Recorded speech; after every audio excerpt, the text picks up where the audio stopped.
The light tank T-1 was a United States Army light tank of the late 1920s and early 1930s that was only built in prototype form. The tank was an Army design built by James Cunningham, Son and Company. Introduced in 1927, it was developed up through 1932 as a series of modified versions. The tank was never mass-produced, nor was it ever used in combat.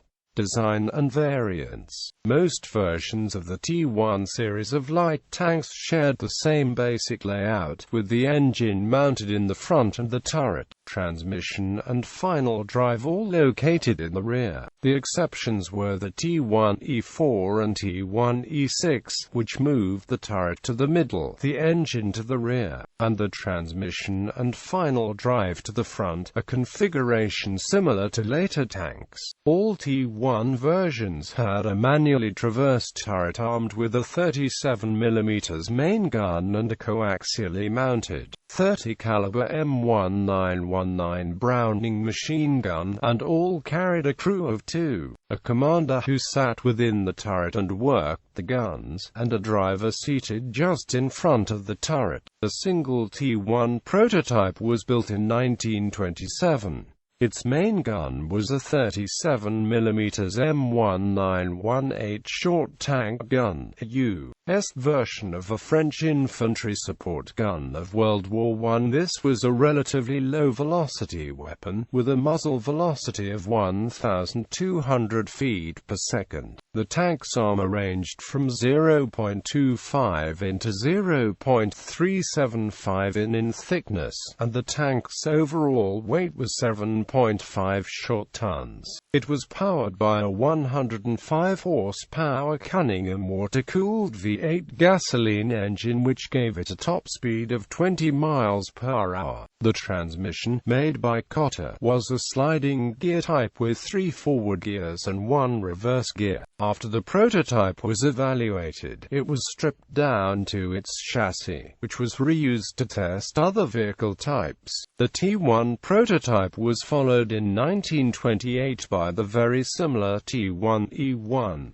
4 of these were built, making the T-1E1 the only T-1 version which was not built as a single prototype. The T-1E1 was briefly standardized for production as the light tank M1, but this was revoked after only a couple of months. The T-1E1 had a few minor changes from the T-1. The hull no longer projected forward of the tracks, and the fuel tanks were moved above the tracks. The top speed was reduced to 18 miles per hour. The next version, the T-1E2, was built in 1929, again as a single prototype. It had heavier armor, varying from 0.25 in to 0.625 in thick, and the tank's weight rose to 8.9 short tons. The Cunningham V8 engine had its power boosted to 132 horsepower, giving the T-1E2 a slightly higher power-to-weight ratio than its predecessors. Despite this, the maximum speed was only 16 miles per hour because of changes in the gear ratios. The 37mm main gun was changed to a long-barreled Browning semi-automatic type, having a much higher muzzle velocity of 2,000 feet per second. Though later the old M1918 model was reinstalled. In 1930 the Ordnance Department modified one of the T-1E1 tanks to create the T-1E3. In some ways this was a hybrid of the T-1E1 and T-1E2. It had the high-velocity long-barreled Browning gun, thickened armor, and more powerful engine of the T-1E2, but it retained the hull, turret dimensions, and transmission gear ratios of the T-1E1. The T-1E3 weighed 8.5 short tons. Since it had the T-1E2's more powerful engine and the T-1E1 gearing, this gave it both a higher power-to-weight ratio and greater speed than any previous T-1 version, with a maximum speed of 21.9 miles per hour. The most important feature of this version, however, was its suspension, which was completely redesigned. All previous T1 versions had a totally unsprung suspension which used multiple equalizing links between the bogies to spread out impacts from rough terrain. This still gave a very rough ride. The T1E3's suspension had coil springs and hydraulic shock absorbers, and its ride was much smoother. The T1E4, introduced in 1932, was another alteration of a T1E1 tank. Its transformation was much more radical, however, because the vehicle's layout was completely changed. The engine was moved to the rear, the transmission and final drive to the front, and the turret to the middle of the body. At 15 feet 5 in length, the T1E4 was nearly a quarter again as long as preceding T1 versions. The T1E4 also got a new suspension, in this case using semi-elliptic leaf springs and articulated four-wheel bogies. The main gun was replaced by the 37mm semi-automatic gun M1924, whose muzzle velocity of 1,350 feet per second was lower than that of the long-barreled Browning in the T1E2 and T1E3. The armor thickness was similar to the T1E2 and T1E3.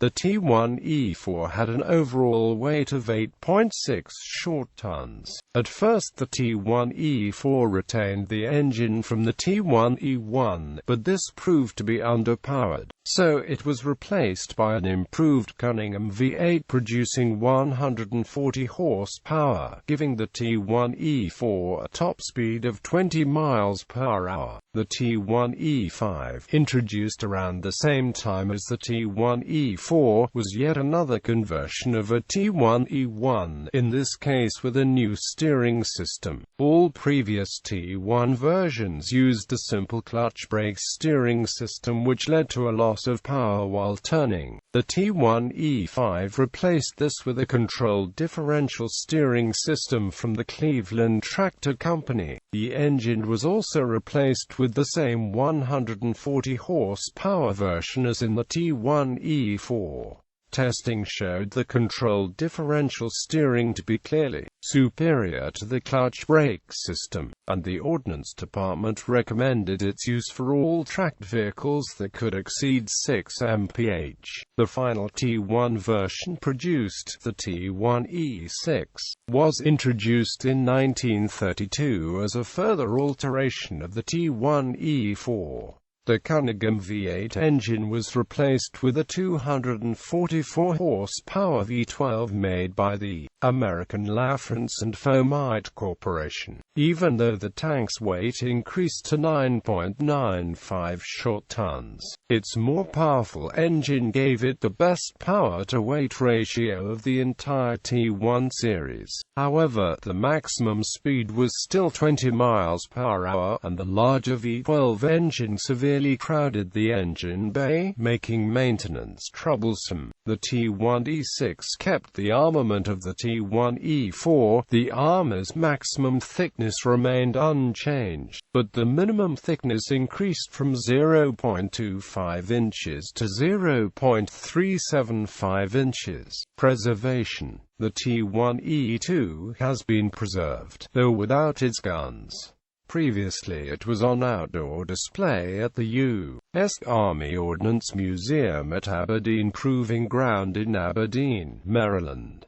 Due to the museum's closure in 2010, it has been moved to the U.S. Army Ordnance Training and Heritage Center at Fort Lee, Virginia, where it is presently in indoor storage and not publicly accessible.